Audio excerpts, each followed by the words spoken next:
This free program is paid for by the listener members of KPFK. If you're not already a member, consider joining with us and keep free speech alive. 90.7 FM in Los Angeles. I'm Scott Horton, and this is Anti-War Radio.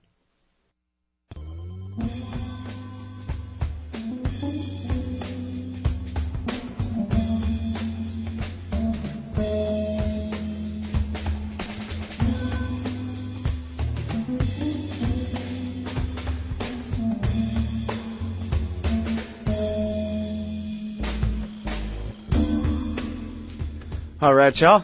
Welcome to the show. It's Anti-War Radio.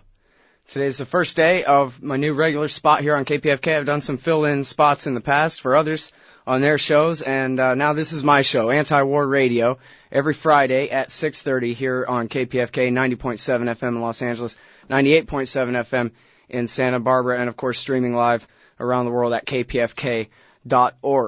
Our guest on the show today is Philip Giraldi. He's a former CIA and DIA officer. He's the executive director of the Council for the National Interest, contributing editor at the American Conservative magazine, and regular columnist for antiwar.com. You can find all his archives there at original.antiwar.com/Giraldi. Welcome to the show, Phil. How are you doing? I'm fine, Scott. How about you? I'm doing great. I really appreciate you joining us on the show tonight. Thanks. And especially, I know it's late on the East Coast, so I really appreciate that. All right, so the subject at issue is what I think is the most important thing to cover on this show, and that is Iran's nuclear program, and most important because even as 4 or 5 wars rage, this is one that hasn't started yet, not in earnest anyway, and while there's still a chance to stop it, it seems like we ought to be doing our best to debunk the lies justifying it. So Iran's nuclear program, if you watch TV, everybody says it's a nuclear weapons program and something's got to be done about it at some point. And you wrote an article recently for antiwar.com about the new national intelligence estimate being produced on Iran's nuclear program. And you point out in there that it's overdue, that it's taking some extended period of time for the National Intelligence Council to get this new national intelligence estimate produced. So what's the holdup? Well, Scott, as you know, but your audience may not, the National Intelligence Estimate is the ultimate document produced by the intelligence community in terms of giving a viewpoint on a major national or international issue. And in this case, the issue at question is the status of Iran's nuclear program. Now, we all know they have a nuclear program. They claim it's for producing electricity. There are a lot of people who suspect it's actually a cover for a program to produce a weapon. Now, why this document is getting hung up is basically the fact that the analysts who are looking at all the information about the nuclear program are not convinced that there is any definitive information that suggests that it actually is a weapons program. And the administration, on the other hand, would like to have a document come out of this that, in essence, is weasel-worded in its language so that the administration will be able to do whatever it wants in terms of a response. Mm-hmm. So the analysts themselves are not willing to commit that there's any nuclear program in Iran other than the civilian safeguarded program that everybody already knows about. Yeah, I think the fact is that anybody who looks at the information that's out there, and clearly whatever information the intelligence community has, the information seems to suggest that there is no hard evidence that Iran has a nuclear weapons program.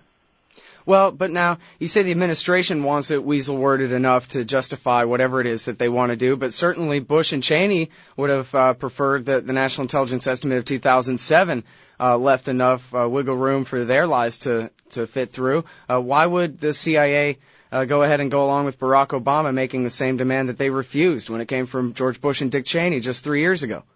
Well, you know, the political situation has shifted since then. But, I mean, the fact was back in 2007, the intelligence community was responding to the fact that they had really messed up on the 2002 Iraq National Intelligence Estimate, which led to a war.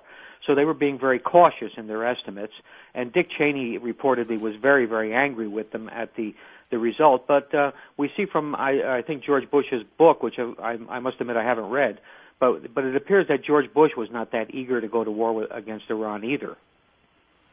Well, and I wonder why not, since it was Dick Cheney's idea, and look at how well Iraq worked out for him. He gets to take the blame for a policy he let somebody else decide, I guess. Yeah, that's pretty much true. I mean, obviously Bush was had been burned pretty severely in terms of what was going on in Iraq at that time. And the question becomes, do we need another war? And Bush was actually someone who was pushing back against both the Israelis and against Dick Cheney. Mm-hmm. Well, you mentioned the Israelis there. What role do they have in the writing up of a national intelligence estimate? Well, they don't really have any role except in terms of the political influence that they're exerting against the administration itself to come up with a document that would be something that could be used to justify a military option. And in fact, the administration keeps saying over and over again that all options are on the table, with the implication that military is something that they're considering. I don't seriously think that Barack Obama personally wants to enter into another war at this point, and I'm sure, in fact, he does not. But the fact is, many people in Washington believe that the White House, to a certain extent, is subject to other forces that means that the options that they can exercise are sort of limited. Mm-hmm. Well, I guess, about a year ago, Mark Rosenbaum at Newsweek reported that the Israelis and the Germans were in a big fight with the CIA analysts about Iran's nuclear program and what it represented. Can you give us any detail about what that fight was about? And I guess you're going to say that the CIA was right. Well, not necessarily. I mean, the fact was that the CIA was being cautious in terms of its assessments, and was basically saying that the evidence that was being produced by the Israelis and Germans, some of which came from laptops and other sources that have since proven to be, shall we say, fabricated. The CIA was saying that the evidence was not solid, and the Israelis have been saying for years and years and years.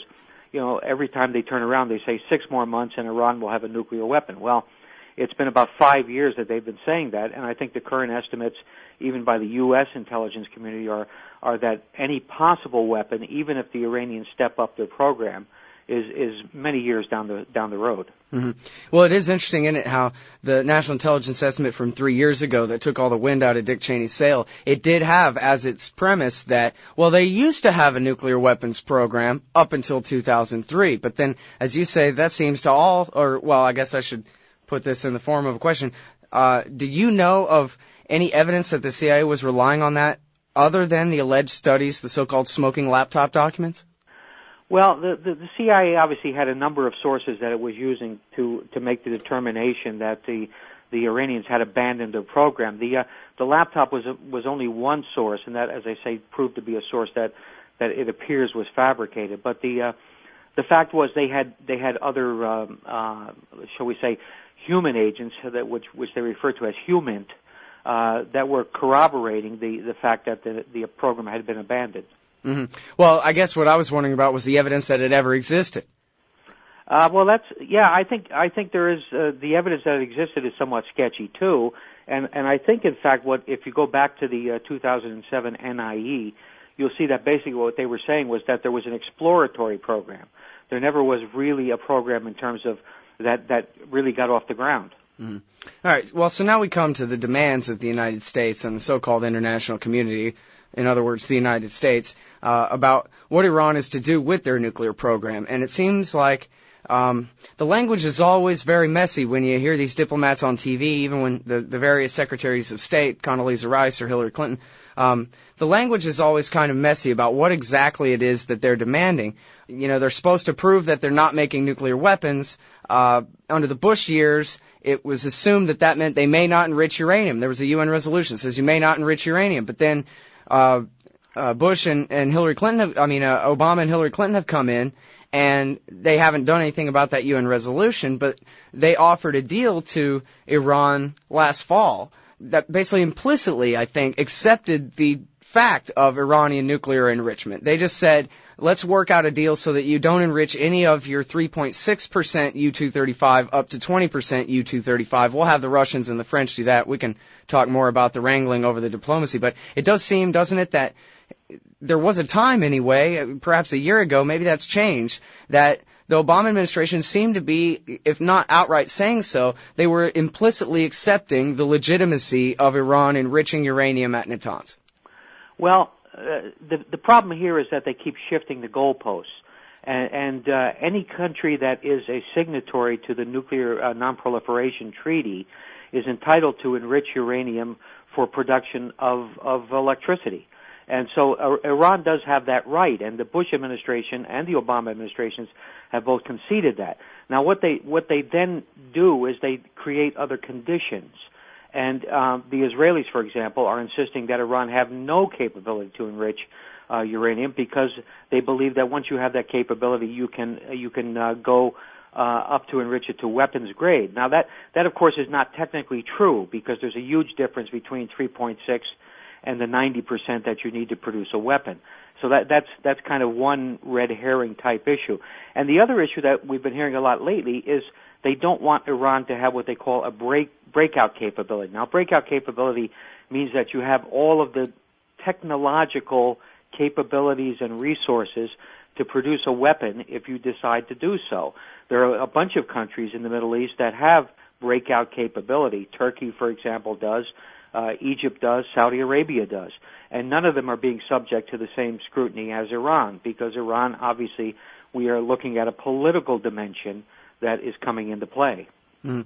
Well, I think from the point of view of just the average TV-informed American on this issue, they might not be aware that there is a regime of international inspection in Iran. It's not just that, well, they admit there's a nuclear program and we're suspicious about it. They have IAEA inspectors on site there as part of this safeguards agreement. Can you explain how the safeguards work and what it is? Does the IAEA say that they're making nuclear bombs over there? Well, IAEA, because they're part of the NPT, the Non-Proliferation Treaty, is empowered with inspecting all of Iran's nuclear facilities. Now, how the people who are critics of this program get around that, they say, well, of course, yeah, they are inspecting it, but there's a secret program. But the fact is that a secret program is a little bit hard to believe because to have a major nuclear program in a country like Iran with inspectors on the ground basically means that the secret program would be very difficult to manage apart from anything else. So the facilities in Iran are constantly being inspected. The nuclear inspectors from the United Nations have noted in a number of cases where there have been omissions or there have been oversights in terms of how Iran has been reporting information. But apart from that, there is no evidence whatsoever that Iran is developing a nuclear weapon. Yeah, and I think, as Dr. Gordon Prather used to write at antiwar.com over and over, the key phrase in all of the IAEA's inspection is whether or not they have continued to verify the non-diversion of declared nuclear material. Here's all the uranium we know they got. Is it all still sitting there in the same pile or being used? Does the math all add up? Is the accounting all there? Is the uranium all there? And they keep verifying that, yeah, it's all there. They have not diverted it to anything else. We'd know if they did. Yeah, but you would notice even in that argument, that gets turned on its head by the people who want to go to war with Iran. They say, okay, but Iran has what is, I think, 3,000 kilograms of enriched uranium, which is enough to make a weapon if they were to enrich it up to weapons grade. So the point is, they're always capable of making something look like a worst-case scenario. Mm-hmm. And that, of course, is deliberately what they're trying to do.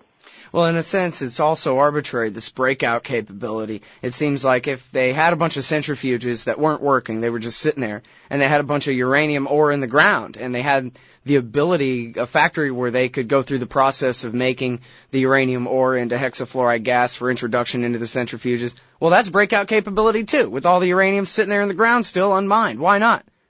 That's right. You can go back as far as you want to. I mean, the point is what we're seeing here. This is a political argument, and essentially that the people who are hostile to Iran for one reason or another, both in the United States and primarily in Israel, are capable of coming up with any kind of argument and shifting their arguments and coming up with an argument that works.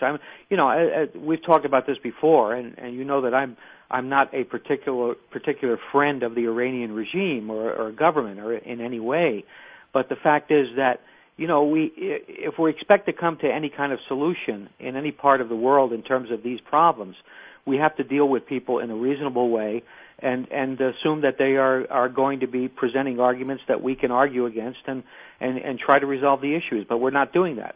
Mm-hmm. Well, you talk about moving the goalposts around. It seems like in that swap offer, that Obama gave the Iranians last year, the way I remember it was he said, all right, you guys give your 3.6% enriched uranium to the Russians. They'll make them, they'll enrich them up to 20% and then transport them to France, and they'll make them into fuel rods for you, and then we'll give you your uranium back. And the Iranians said, hey, that sounds fine, except how about you give us the fuel rods at the same time we're giving you the uranium. That way we're not trusting the French to give us back like in the promise.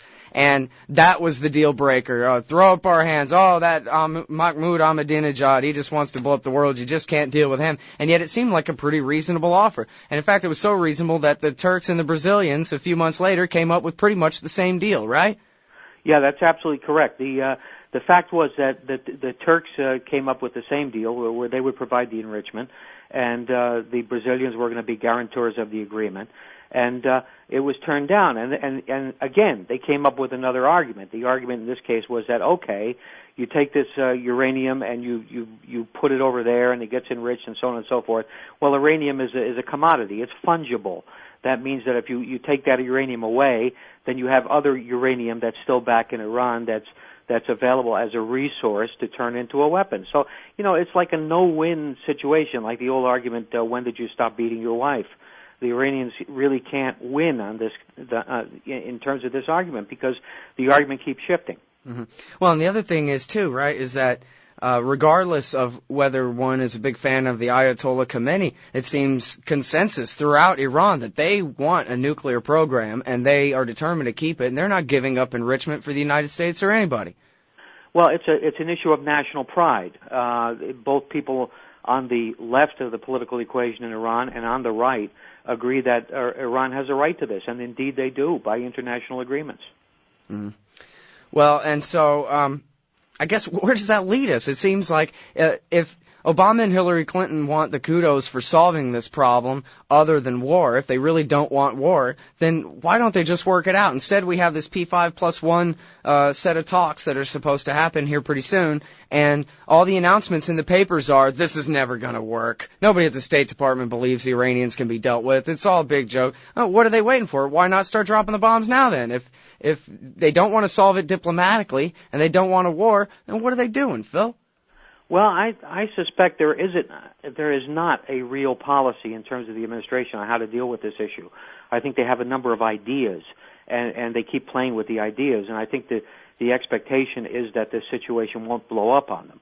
Of course, the joker in the deck is the Israelis. I mean, the Israelis, if they decide that they want to escalate this situation into a conflict situation, they could stage an attack on Iran using the resources they have, with the expectation that the United States would be drawn into it. So there is, this is a very dangerous situation, a very dangerous way of playing the game. I would like to see the Obama administration come out with a very flat statement saying that we believe in negotiations and we're not going to allow the Israelis to stage an attack that would preempt negotiations. But we haven't heard that, have we? No, not at all. And in fact, when Netanyahu said last week, hey, to Joe Biden, he said, you guys need to explicitly threaten Iran militarily more often and make them feel that and whatever. Then Robert Gates gave a response and said, no, we believe in our own policy of using diplomacy to stop Iran's nuclear weapons program. So there he is. He puts the big lie of the proof of somehow the existence of this thing right in the same statement where he's saying, chill, Netanyahu, we'll bomb him in a year or two or something. Sure. I mean, because Robert Gates, acting for the administration, could as easily have said, we will not support an Israeli military attack on Iran under current conditions. But he didn't. So the fact is that the White House, the administration, Congress, they run scared of the Israeli lobby on this issue, and they're afraid of taking a position which they know quite well would be much more servicing of the U.S. national interest. Mm-hmm. Sorry, I keep forgetting to say, I'm Scott Horton. This is Anti-War Radio. I'm talking with Phil Giraldi. He's the Executive Director of the Council for the National Interest, former CIA officer and a regular contributor to antiwar.com. And now something that you've been writing about for years and years, Phil, is the covert war against Iran. There's been a lot of good journalism about this from a lot of different people, Andrew Coburn, Seymour Hersh, and others like that come to mind. To what degree is the United States, either the CIA or the Joint Special Operations Command, active inside Iran, and what are they doing? Well, I suspect the answer to how active they are inside Iran would be that they're active through surrogates, and I think they have been supportive of Arab separatists in southern Iran, and also the separatists along the border with Pakistan, the Jundullah. Basically, these are I guess the concept is that these are my enemies' enemies are my friends, and the United States and Special Operations Command certainly have been giving support to these groups. And what are they doing? Well, they're killing people. They're going inside Iran. They're setting off bombs. I think there have been some recent bombings in mosques. There have been some recent bombings against security forces, against the Revolutionary Guards. These obviously are acts that are being carried out by the militants or the insurgents themselves. But the fact is, I would suspect that the United States and Israel are providing intelligence and they're providing material support. Mm-hmm. Well, isn't it funny sometimes when the Mujahideen al-Khalq, which is still considered by the State Department to be a terrorist group on their official list of terrorist groups, their frontmen at the National Council for Resistance in Iran regularly give press conferences in Washington, D.C., leveling false accusations, usually disproven in a single day, but consistently accusing the Iranians of secretly developing nuclear weapons, these guys. Yeah, well, and taken seriously by Fox News the whole time. Yeah, well, these guys are not only taken seriously there, they also appear in at think tanks in Washington, like the American Enterprise Institute, and they're featured speakers and so on and so forth. This is very reminiscent of what happened in Iraq, where basically you had Chalabi and his supporters feeding information into the U.S. system, through their allies and through their associates, and this information was very much used to make the case for war against Saddam Hussein. So, this is a tried and proven technique of introducing false information, and the false information is then used to create a policy. Well, in all this talk, I haven't really asked you, the devil's advocate position here. Never mind the bogus nuclear scam. But is Iran a threat to the United States at all? Or what's the hubbub here? Who in America wants a war with Iran? Well, there are a lot of neoconservatives. Obviously, they're still quite prominent, both in the resurgent Republican Party, and also there are a lot of them that are quite influential with the Democrats, and they certainly want it. The Israeli lobby wants it. Most Americans who are poorly informed anyway probably think Iran is some kind of threat, and probably think in some basic way that a military option to defeat them might not be a bad idea. But I think the informed public is doesn't believe really that Iran represents any kind of threat.